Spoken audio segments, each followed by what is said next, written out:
Hi, all. My name is Romir Lahiri with the Conservation Lands Foundation. I moved to Albuquerque, New Mexico when I was 4 from Kolkata, India, and immediately fell in love with all of New Mexico's public lands.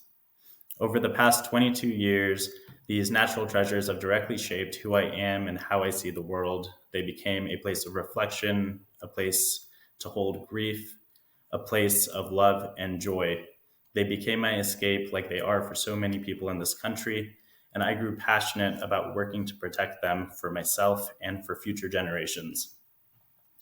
Today, we heard the president speak about the climate crisis briefly, and it is important to remember that protecting public lands is one of the best tools we have to mitigate the effects of climate change. Protecting these landscapes as national parks, national monuments, wilderness areas, and climate refuges are absolutely critical for maintaining natural areas, wildlife corridors, watersheds, and clean air.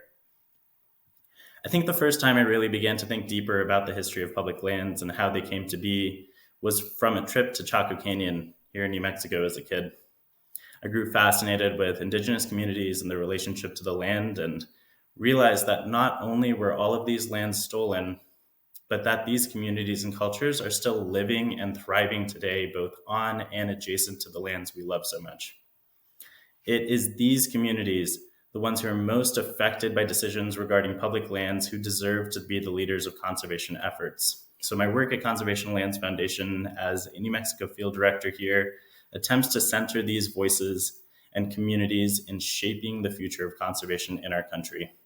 If you're lucky enough to have a backyard like Caja del Rio in New Mexico, the Oahe Canyon lands in Oregon, Dolores Canyon in Colorado, or whatever your favorite place is, this is a way to make a difference near your home.